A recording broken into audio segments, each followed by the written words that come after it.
विद्यार्थियों, तो आज हम यहाँ एक्टिनाइड एलिमेंट्स अर्थात एक्टिनाइड्स ऐसे तत्व होते हैं ये अंतिम इलेक्ट्रॉन 5f कक्षक में प्रवेश करते हैं। किस में प्रवेश करते हैं? जिनके अंतिम इलेक्ट्रॉन लास्ट इलेक्ट्रॉन 5f में प्रवेश करते हैं, उन्हें हम एक्टिनाइड के एलिमेंट कहते हैं। यह एक्टिनाइड तत्व आवर्त सारणी के बाहर रखे गए हैं, जिनकी संख्या 14 है। 14 एलिमेंट्स हैं, जिसको एक्टिनियम बोला जाता है। एक्टिनियम के आगे, जस्ट आगे 14 तत्व हैं। इस एक्टिनियम के आगे जो भी 14 तत्व अन्य हैं, उनके गुणों में काफी समानता पाई जाती है। इसलिए इन सब को सामूहिक रूप से एक्टिनाइड्स एलिमेंट्स बोलते हैं, जिसमें हम यूं कह सकते हैं कि आप हमारा ट्रिक या निमोनिक आप जानेंगे तो तुरंत तैयार हो जाएगा। कैसे कहेंगे? थोड़े पहलवान उनसे निपटेंगे, पुराने आम कम बिकेंगे, और कैफे में ऐसे फरमाओ मैडम नाश्ता लाओ। तो ये तरीका है 14 एलिमेंट को तैयार करने का, अर्थात थोरियम से लेकर के लॉरेंशियम तक। तो थोरियम हम यह देखते हैं कि श्रेणी में एक्टिनियम के बाद 14 तत्व अर्थात थोरियम से लॉरेंशियम तक, इसका परमाणु क्रमांक 103 आता है। तो जिसमें थोरियम, प्रोटैक्टिनियम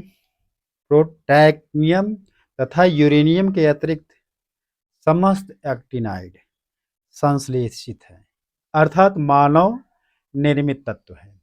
केवल 3 ऐसे एलिमेंट हैं, थोरियम, प्रोटैक्टिनियम, यूरेनियम, यही 3 ऐसे एलिमेंट हैं। बाकी जो भी तत्व हैं संश्लेषित हैं, मानव निर्मित तत्व हैं।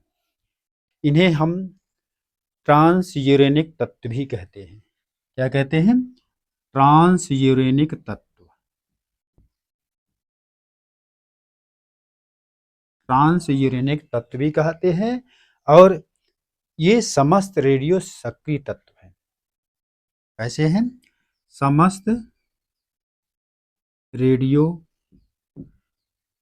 सक्रिय तत्व हैं। इसके अलावा हम यह भी देखते हैं कि इन रेडियो सक्रिय तत्वों की जो अर्धायु का परास जो होता है वो लगभग 3 मिनट तक होता है। हाफ लाइफ का जो परास होता है, हाफ लाइफ का जो रेंज होता है, या अर्धायु अर्ध आयु का परास या रेंज कितना होता है? ये 3 मिनट तक होता है। 3 मिनट होता है। तो 3 मिनट अर्थात लॉरेंशियम जो कि लास्ट इसका तत्व है एक्टिनाइड्स का, उसकी परास जो है 3 मिनट होता है। तो इसका इलेक्ट्रॉनिक विन्यास जब हम देखते हैं, सामान्य इलेक्ट्रॉनिक एक्टिनियम का परमाणु क्रमांक एटॉमिक नंबर 89 होता है।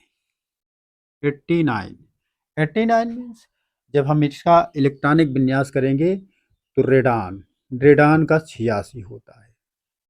86 होता है। उसके बाद 5 सीरीज का F, जिसमें 1 से लेकर के 14 तक इलेक्ट्रॉन हो सकते हैं, और N-1 D, अर्थात इसमें जो है 0 से लेकर 1 इलेक्ट्रॉन हो सकते हैं, बाकी 7s2 हुआ करता है। सब में 7s2 होता है। ये 5 है, ये 6 में आता है। 6 में आता है, अर्थात ये इसका जनरल इलेक्ट्रॉनिक कॉन्फ़िगरेशन है। तो इसमें हम यह देखते हैं कि थोरियम तक तो नहीं, परंतु प्रोटैक्टिनियम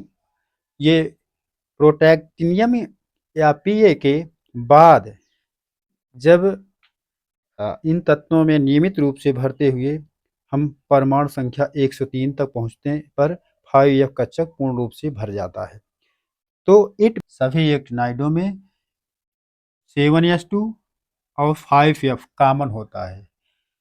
जो अपूर्ण होता है, जो परिवर्तनशील होता है, वो 6d होता है, अर्थात यहाँ हम 6d लिख सकते हैं। तो 6d होता है। ये d ऑर्बिटलों में जो इलेक्ट्रॉन भरे जाते हैं वो परिवर्तनशील होता है। यदि F0, F7, F0, F7 और F14 इलेक्ट्रॉन भरे होते हैं तो ये जो है इनके अस्थायित्व के संबंध में होता है, क्योंकि आप जानते ही हैं कि जब sp,d या f में ऑर्बिटलों की संख्या, आप s में 1 होता है ऑर्बिटल, और p में 3 होता है, d में 5 और f में 7 जो है ऑर्बिटल होते हैं। तो यदि यदि आधे भरे हों तब इनका अस्थायित्व होता है, या तो पूर्ण रूप से जो है इनके ऑर्बिटल इलेक्ट्रॉनों से भरे होते हैं तब पूर्ण माना जाता है। तो ये आधों की बात है कि नहीं भरे हैं और आधे भरे हैं या पूर्ण भरे हैं